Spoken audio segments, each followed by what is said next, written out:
Welcome back to another edition of the Saturday to Sunday Football Podcast. I am Paul Perdichizzi, and thank you for joining me as always.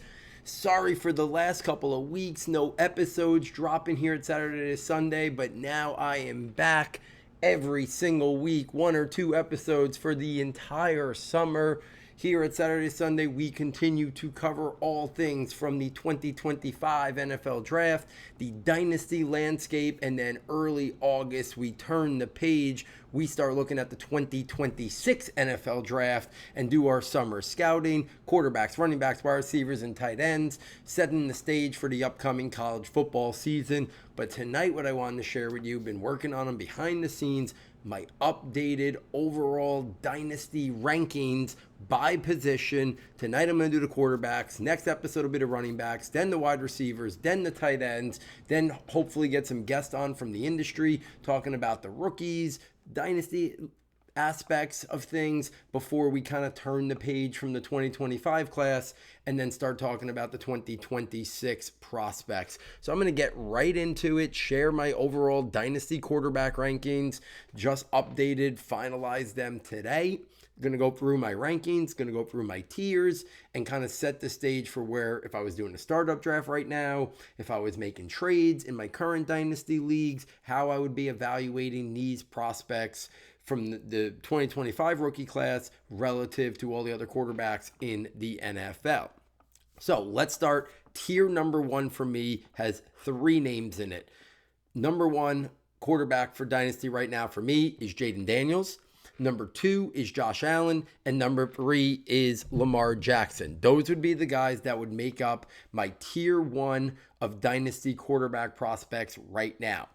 I do think I could understand somebody putting Josh Allen or Lamar Jackson ahead of Jayden Daniels, but what we saw from Jayden Daniels in year one, now we're starting to see a commitment from the Commanders to build the offensive line up around him and slowly start to integrate playmakers. I think within the next year or so, you'll see the Commanders make another move for a younger wide receiver. I know they traded for Deebo Samuel. They drafted Jalen Lane in the fourth round. Obviously, Terry McLaurin, they're trying to work out a contract extension with him.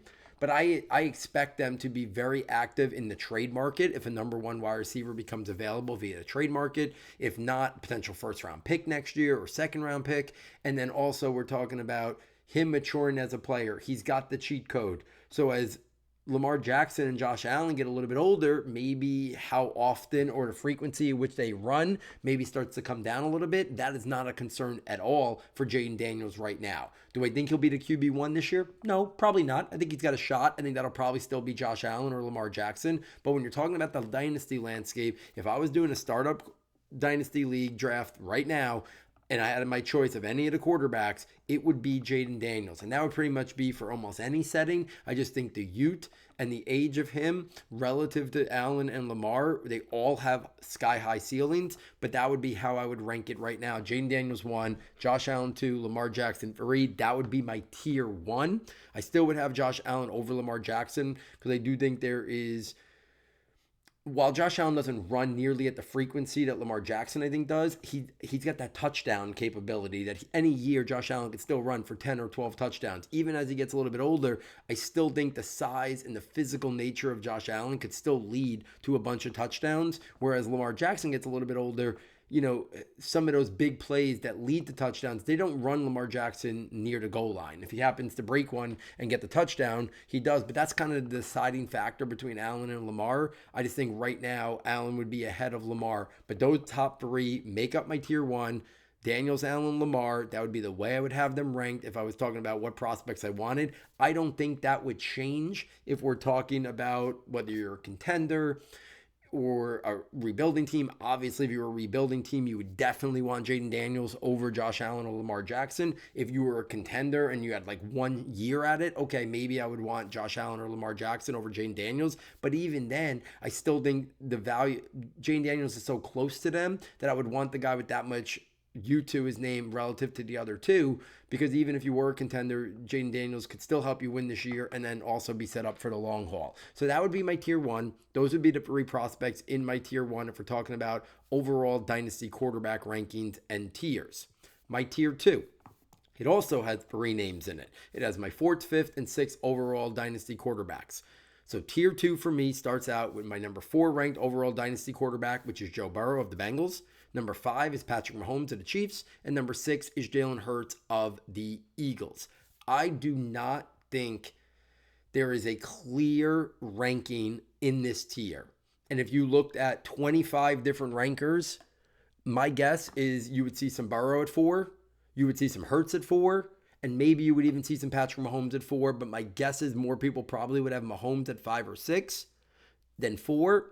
But I do think Burrow, Mahomes, Hurts, you can kind of mix them up in any which way. The way I look at it, all 3 of them are attached to really good offenses. All of them are attached to really good playmakers. Mahomes has arguably his best cast of wide receivers that he's had in his career. I'm not saying it's at the high-end level of what Tyreek Hill and a prime Travis Kelce offered, but the wide receivers alone with Rashee Rice, Xavier Worthy, Hollywood Brown, they drafted Jalen Royals. I think there's more intrigue from the Chiefs wide receivers with ceiling and upside that I do think we could potentially see a bounce back fantasy season from Patrick Mahomes, where he puts up one of those 36 to 42 type touchdowns. And that's what we need from Mahomes to live up to this ranking, because we're not going to get much rushing from him. He's going to rush here or there. He kind of picks his spots, usually big moments, big games, but we're not going to get a lot of consistent production on the ground from Patrick Mahomes. In terms of Joe Burrow, attached now to Jamar Chase and T. Higgins for a little bit longer. So I think that's a really good thing for Joe Burrow. They have a terrible defense still, the Bengals. So I think we're talking about a lot of high-end shootouts, which is why having Jamar Chase and T. Higgins, having a poor defense, is why I have Burrow rated ahead of Patrick Mahomes. We've seen the Chiefs over this little mini dynasty they've had here consistently have a good defense, willing to run the football. We've seen Isaiah Pacheco have good games. We've seen Kareem Hunt have good games. They are willing to run the football. With Cincinnati, I feel like they're always constantly in shootouts. Burrow is a uberly talented prospect as well in terms of quarterback skills. So Burrow over Mahomes for me. And I think the wild card here is Jalen Hurts, where a lot of people might say he's got the X factor. He's got the rushing ability. He's got the tush push. And I get all that. But we're still talking dynasty quarterback rankings. I do think you could have a little bit more of a long-term window than 2 or 3 years, which I think is best when you're evaluating the other positions. Quarterback, you can think a little bit further. And if you fast forward 4 or 5 years, I think Joe Burrow and Patrick Mahomes are still going to be elite quarterbacks in the National Football League. Once Jalen Hurts loses some of that dual threat ability, or maybe they want to minimize the wear and tear on his body and not do the tush push anymore, or as frequently, I might say, or if it gets banned down the line, I know it almost happened this year, is the reason why I would still have Burrow or Mahomes over Hurts. If I was just drafting for this year alone, I would have Hurts over Mahomes. But if I'm looking more big picture dynasty, I would have Mahomes over Hurts for those reasons. So that's my tier 2, 4 through 6 of my overall dynasty quarterback rankings: Burrow, Mahomes, and Hurts. Next tier. This starts to really spread them out. I have in this tier going all the way from 7, and you know what? We'll group it like this: 7 through 10.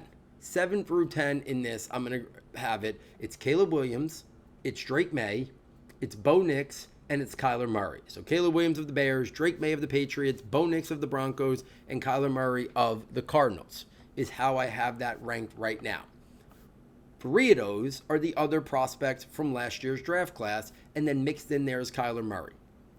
There's a lot of unprovenness in this tier. Caleb Williams had a good first year, not a great first year, but now he's got Ben Johnson at the helm. He's got elite weapons all over the football field with high upside.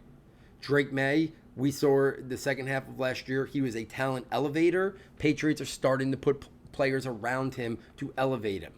I want to buy in on Drake May now. Bo Nix had an unbelievable rookie year for the Broncos and attached to Sean Payton's offense.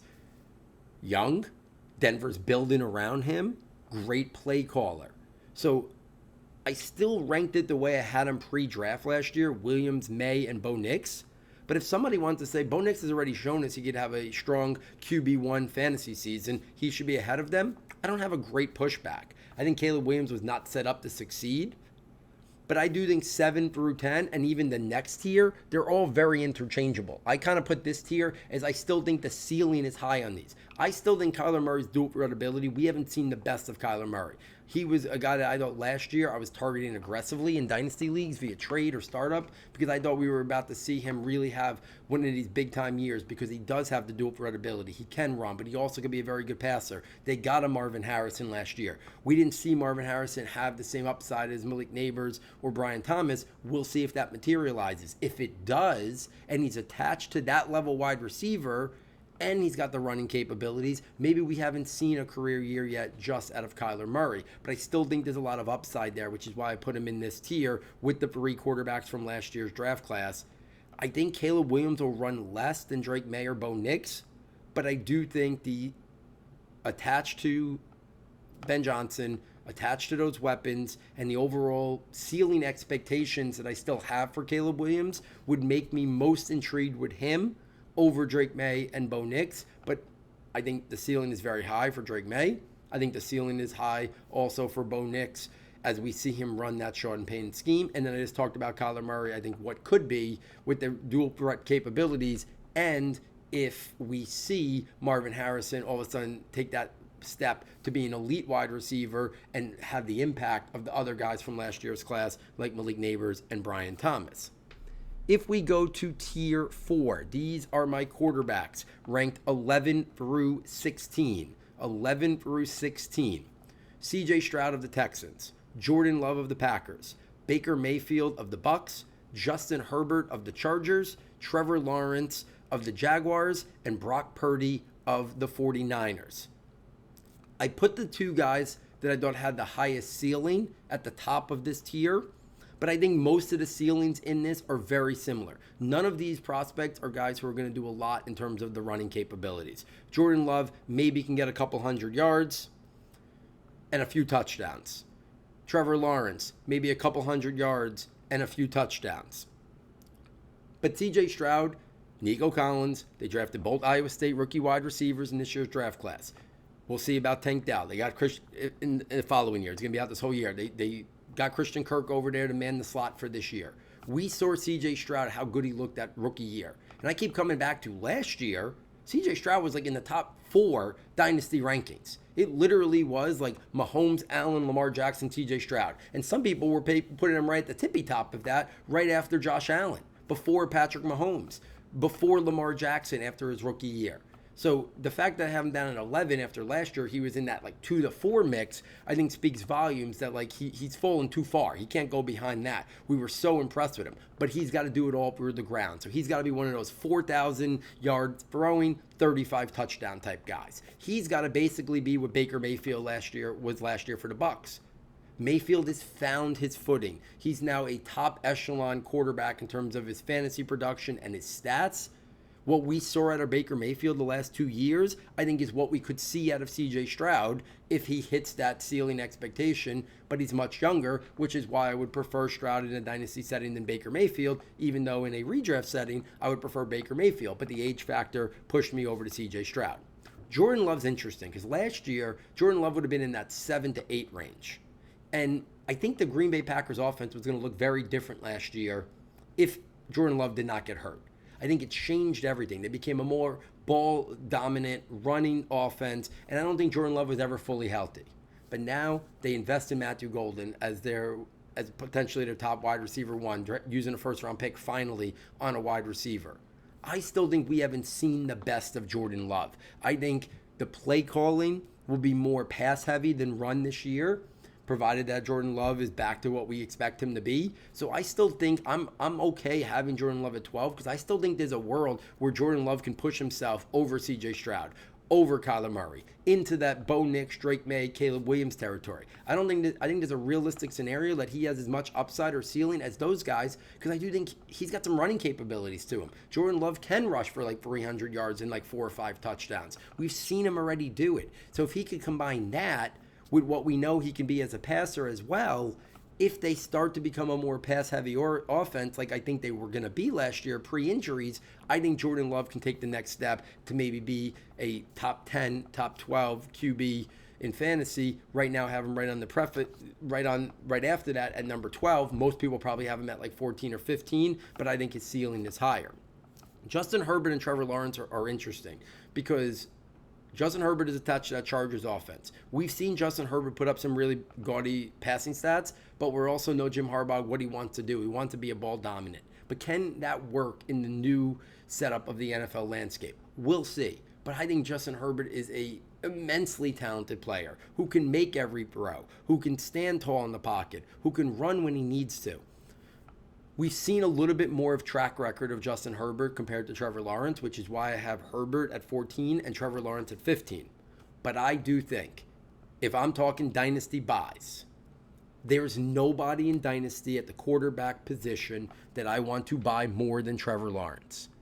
New coach, new offense, Brian Thomas, and Travis Hunter. I think we are about to see Trevor Lawrence's best statistical season. And I've been a harsh critic of Trevor Lawrence.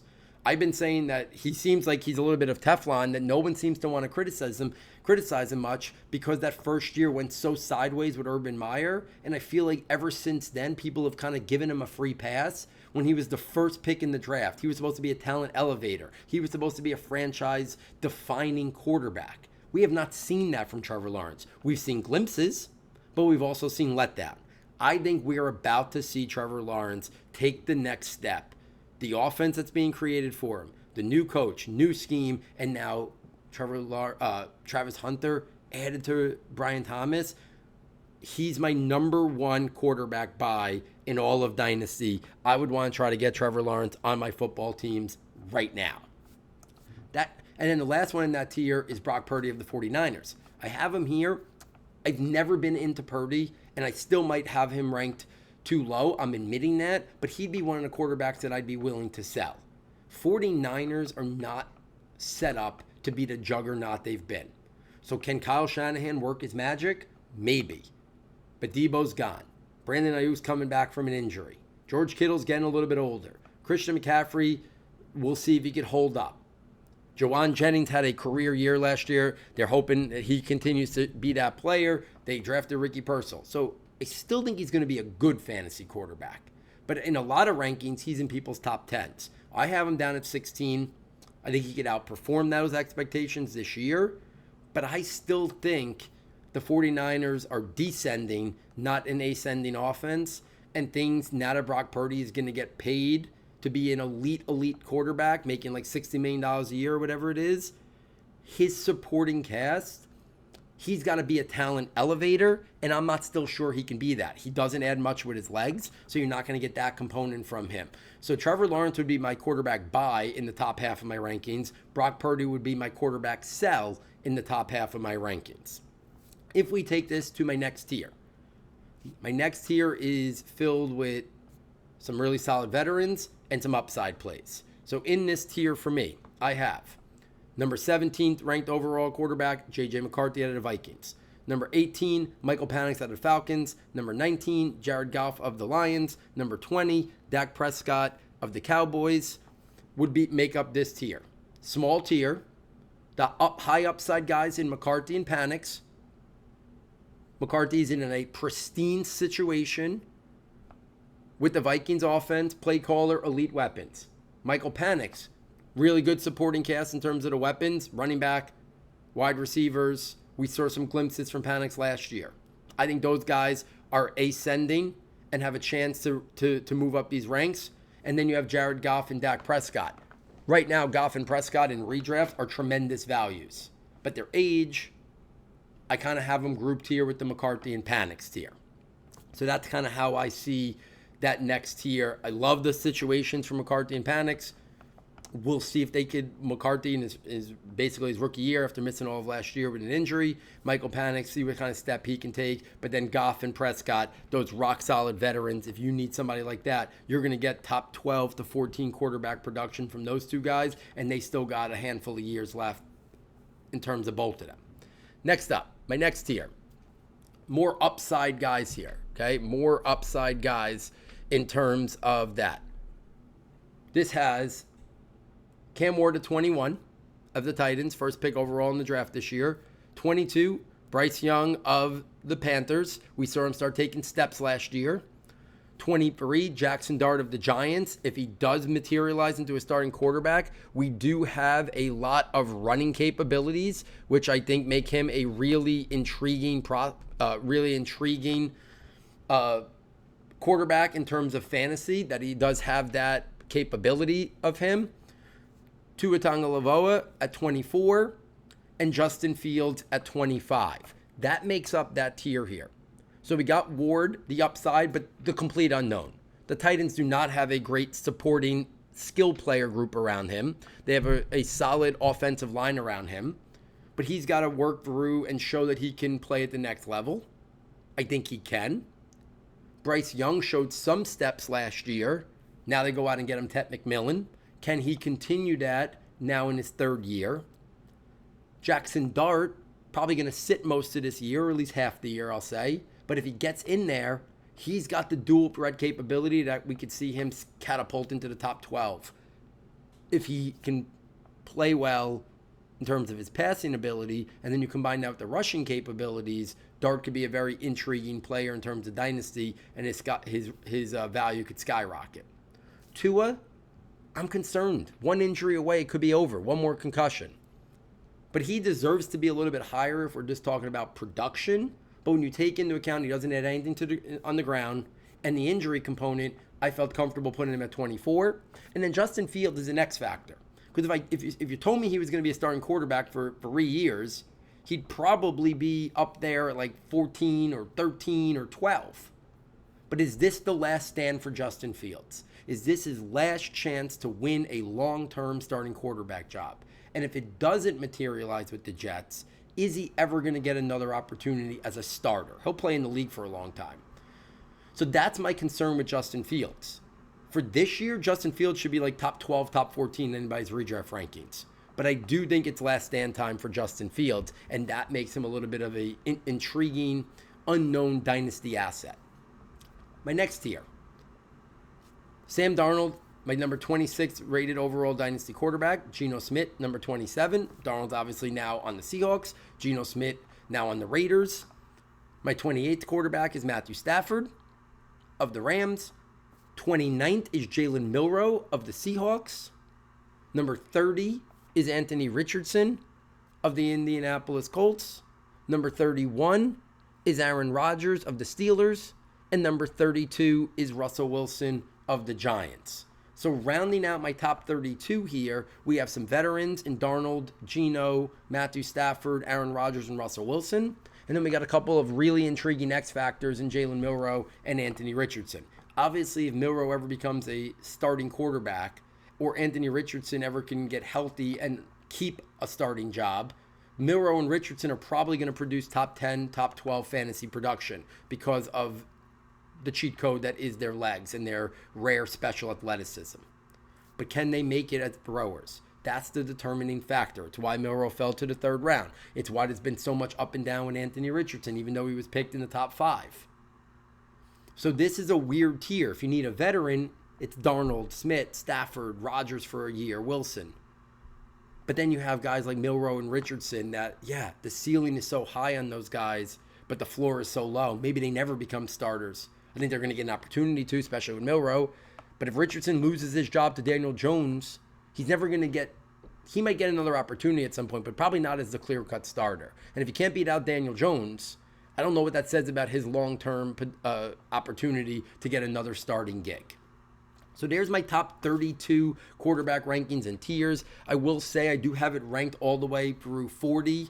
So if anybody's interested, the 33 through 40, I have some rookies in there. I have some veterans. I have Shedeur Sanders of the Browns, Kirk Cousins of the Falcons. We'll see where he ends up. Daniel Jones of the Colts, Tyler Shuck of the Saints, Dylan Gabriel of the Browns, Spencer Rattler of the Saints, and Will Howard of the Steelers. So a couple, this year's rookies, the Sanders, the Shuck, the Gabriel, Will Howard. Spencer Rattler was a rookie last year. Number 48 is Will Levis. We'll see if he gets another opportunity. Now the tight ends have handed over the keys to Cameron Ward. But that's my 33 through 40, rounding out my Dynasty quarterback rankings.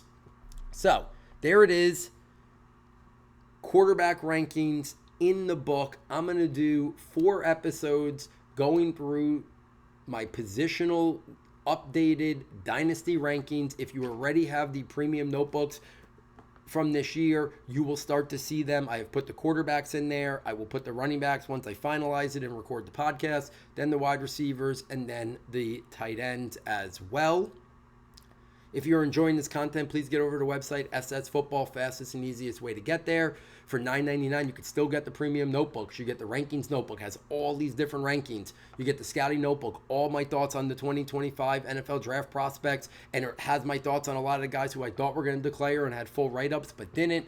You get the draft projections notebook, which I know the draft is come and gone, but training camp's around the corner. Preseason's around the corner. You see a rookie that you might not know a lot about, you can pop up the draft projections notebook and see my snapshot thoughts of them. You can see their combine testing. You can get a little idea of what that prospect is, maybe as the 3rd string or 4th string or preseason guy that you've never heard of. The draft projections notebook could help you out that as well. The running back and the wide receiver shows obviously are going to be longer than this quarterback show. Quarterback obviously only went down to 40. Running backs and wide receivers, I will go probably well into the 60 range at least for both of those positions before we round out with a little shorter episode of the tight ends.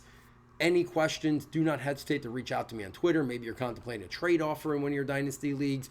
You can give me some groundwork on what's on your roster, what your settings are, and I will respond to it, sharing my thoughts based on how I have these guys ranked for my dynasty rankings moving forward. So, on behalf of our sound tech engineer, David Nakano, thank you for joining us, and we look forward next time taking you from Saturday to Sunday.